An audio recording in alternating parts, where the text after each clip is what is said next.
Hey guys what's up, कैसे हो आप सब। आज की इस वीडियो में मैं हूं आपका अपना दोस्त कौशल पारिक। और आज की इस वीडियो में हम क्लास 10th के चैप्टर 1 का फुल डिटेल में बेसिक के बारे में समझेंगे। और अगर आपको हमारी आज की वीडियो अच्छी लगे तो प्लीज़ चैनल को सब्सक्राइब जरूर कीजिए, वीडियो को लाइक कमेंट शेयर जरूर कीजिए। और अगर आपको हमारे इस चैप्टर के नोट्स चाहिए तो नीचे डिस्क्रिप्शन में आपको हमारे टेलीग्राम पेज का लिंक दिया हुआ है, आप उसके ऊपर क्लिक करके डायरेक्टली हमारे टेलीग्राम चैनल पे पहुंच जाएंगे और वहीं पर आपको इस चैप्टर के नोट्स मिल जाएंगे। तो चलिए गाइस आज की वीडियो को शुरू करते हैं। तो जैसा कि आपको पता है कि चैप्टर का नेम है रियल नंबर, तो सबसे पहले हम रियल नंबर के बारे में ही समझ लेते हैं कि रियल नंबर क्या होते हैं। तो रियल नंबर वो नंबर होते हैं जिनको हम नंबर लाइन के ऊपर प्लॉट कर सकते हैं, यानी मार्क कर सकते हैं।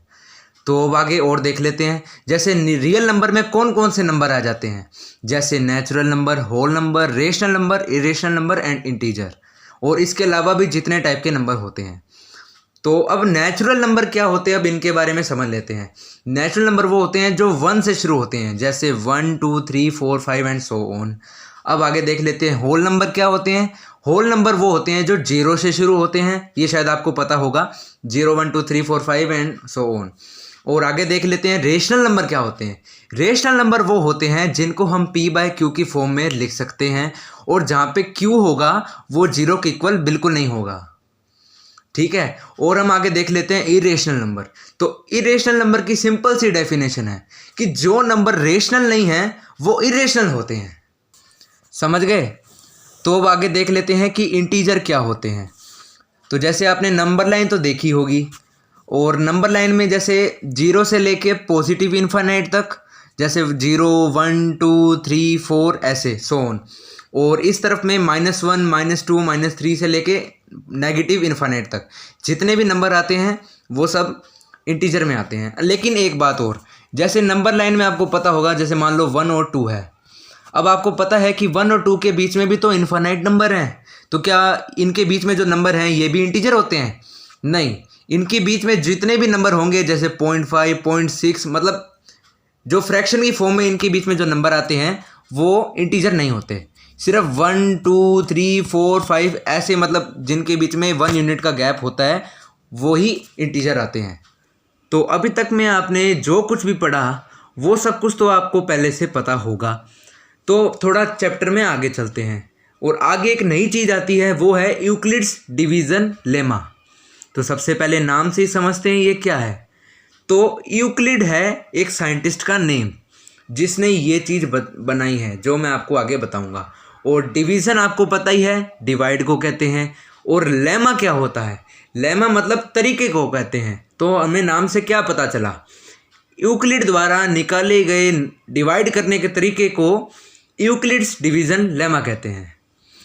तो जो हमारे यूक्लिड जी हैं उन्होंने एक इक्वेशन दे रखी है, और वो इक्वेशन है a = bq + r। इसका मतलब क्या है, जो a होता है वो उसे कहते हैं डिवाइडेंट, और जो b होता है उसे कहते हैं डिवाइज़र, और जो q होता है वो होता है क्वोशिएंट, और r होता है वो होता है रिमाइंडर। तो चलिए इसको एक एग्जांपल से समझते हैं। तो हम क्या करेंगे कि जो a की वैल्यू है वो ले लेंगे 13, और b की वैल्यू ले लेंगे 2। तो हमें बस कुछ भी नहीं करना, बस इसको डिवाइड ही करना है, तो जो आपको अच्छी तरीके से आता है। तो चलिए इसको डिवाइड करते हैं। तो हमें 13 जो नंबर लिया है a की वैल्यू वो इसके अंदर लिखनी है, और जो b की वैल्यू होती है इसमें 2 है तो वो आप इसको बाहर लिखनी है। तो चलिए इसको डिवाइड करते हैं। तो आपको पता है 2 6 12 होता है, और हम इसको अगर सब्ट्रैक्ट करेंगे तो नीचे आ जाता है 1। तो जो ये 1 आया है यही है रिमाइंडर, और जो ये 6 आया है ये है क्वोशिएंट। ये आपको अच्छी तरीके से पता है। तो चलिए इसको इक्वेशन में पुट करते हैं। a की वैल्यू थी 13, पुट हो गई, और b की वैल्यू थी 2, वो भी लगा दी। q जो आया है वो आया है 6, और जो रिमाइंडर आया है वो है 1। तो आप अगर इसको आगे सोल्व करोगे तो आप देखोगे कि इधर भी 13 आया है और इधर भी 13 आया है। तो बस इसी को ही कहते हैं यूक्लिड डिवीज़न लेमा। और ये जो तरीका है इससे एक हम HCF भी फाइंड करते हैं, वो भी आपको बताएंगे वो कैसे करते हैं। तो चलिए उसको पता कर लेते हैं कि HCF कैसे फाइंड करते हैं इस तरीके से।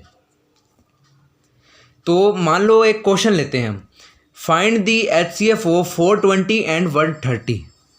हमें 420 और 130 का HCF फाइंड करना है। आपने HCF का एक तरीका पहले पढ़ रखा होगा, प्राइम फैक्टराइजेशन मेथड, लेकिन हमें इस बार यूक्लिड द्वारा दिए गए तरीके से हमें फाइंड करना है HCF। तो हम क्या करेंगे, सबसे पहले आपको देखना है कि जो क्वेश्चन है उसमें आपको जो नंबर दिए हुए हैं उनमें जो सबसे बड़ी वाली जो वैल्यू है, जैसे इसमें आपको 420 बड़ी वैल्यू दिख रही है 130 से, तो आप क्या करोगे, जो बड़ी वैल्यू है उसको नेम दे दोगे A, और जो छोटी वाली है वो B की वैल्यू है। तो हम क्या करेंगे, सिंपली इनको डिवाइड ही तो करना है।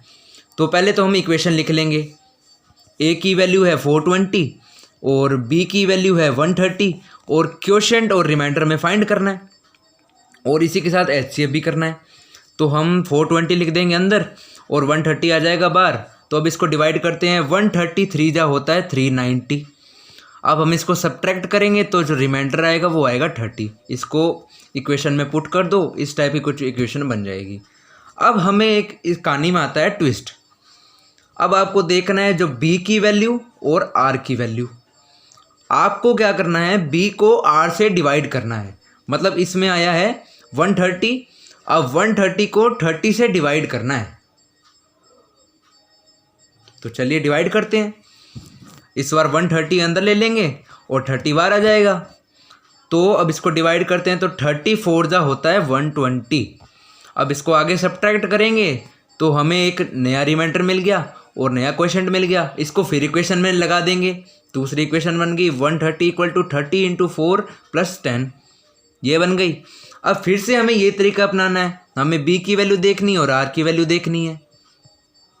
अब हमें क्या करना है, 30 आ जाएगा अंदर और जो R की वैल्यू है वो आ जाएगी बाहर।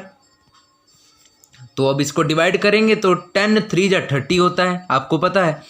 अब जब भी ऐसा करने पे जो रिमाइंडर है वो आ जाता है 0, तो आप पहले इसको इक्वेशन में पुट कर दो, 30 = 10 × 3 + 0। तो जिस वक्त जो R की वैल्यू इक्वेशन में 0 होती है तो उस वक्त में जो B की वैल्यू होगी वही आपका HCF होगा। जैसे इस इक्वेशन में यहाँ पे जब जो R की वैल्यू है वो 0 आई है, उसी वक्त में आपको एक B की वैल्यू मिली है और वो B की वैल्यू है 10, तो यही आपका HCF है। तो चलिए अब देख लेते हैं कि डेसिमल एक्सपेंशन क्या होता है।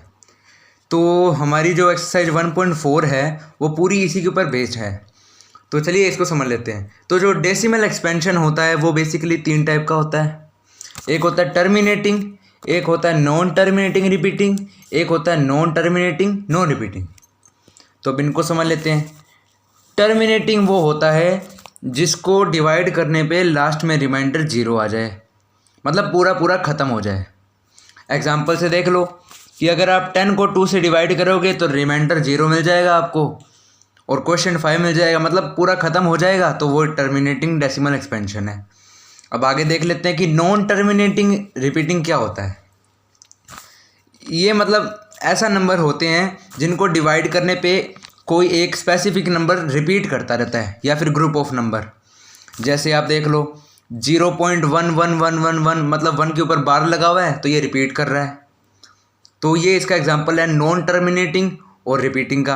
अब इसमें एक और एग्जांपल देख लो आप, जैसे 0.1234 1234 1234, मतलब एक ग्रुप ऑफ नंबर रिपीट कर रहा है। तो मतलब ये नॉन टर्मिनेटिंग रिपीटिंग का एग्जांपल है। आगे देख लेते हैं कि नॉन टर्मिनेटिंग और नॉन रिपीटिंग क्या होता है। ये ऐसे नंबर होते हैं जो ना ही कभी ख़त्म होते हैं और ना ही रिपीट करते हैं। तो इसका एग्जांपल देख लेते हैं, जैसे 0.10 100 100 1000, मतलब ऐसे रिपीट करता रहता है और कोई एक स्पेसिफिक नंबर रिपीट नहीं कर रहा।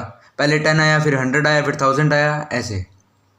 अब इसमें एक समझने वाली चीज़ है कि जो टर्मिनेटिंग होता है और एक जो नॉन टर्मिनेटिंग रिपीटिंग होता है, ये दोनों रेशनल होते हैं। रेशनल आपको पता ही है क्या होता है, P/Q की फॉर्म में और Q ≠ 0। और जो लास्ट में रह जाता है नॉन टर्मिनेटिंग और नॉन रिपीटिंग, ये होते हैं इरेशनल। अब मान लो आपको कोई क्वेश्चन दे रखा है, कि 23/10 है और आपको बताना है कि ये टर्मिनेटिंग है या नॉन टर्मिनेटिंग है, और बिना कोई डिवाइड करे आपको बताना है। तो इस केस में आपको क्या करना है, जो डिनोमिनेटर में जो नंबर है, इसके डिनोमिनेटर में 10 है, आपको उसके फैक्टर निकालने हैं। तो उसके फैक्टर कुछ इस टाइप से निकल जाएंगे, इधर 2 आ जाएगा, इधर 5 आ जाएगा, इधर 5 आ जाएगा, तो इधर 1 आ जाएगा। आपको आते होंगे फैक्टर निकालने। तो हमें क्या मिले, 2 × 5 ये मिल गया। तो जिस किसी भी नंबर में 2 और 5 के अलावा कोई और नंबर आ जाता है ऐसे फैक्टर निकालने में, तो वो होता है नॉन टर्मिनेटिंग। और जिस नंबर में 2 आ जाए और 5 आ जाए, वो होता है टर्मिनेटिंग। सो गाइज, ये थी चैप्टर 1 की फुल डिटेल्ड इंट्रोडक्शन वीडियो। इसके अंदर अपनों ने ऑलमोस्ट सभी टॉपिक कवर कर लिए हैं, और जैसे जैसे आगे के एक्सरसाइज और क्वेश्चन करेंगे आपके और डाउट भी क्लियर हो जाएंगे। और एक बार फिर से रिपीट करना चाहूँगा, जो नोट्स के लिए हम नीचे टेलीग्राम का पेज का लिंक दिया हुआ है डिस्क्रिप्शन में, आप उसके ऊपर क्लिक करके टेलीग्राम पेज से नोट्स ले सकते हो।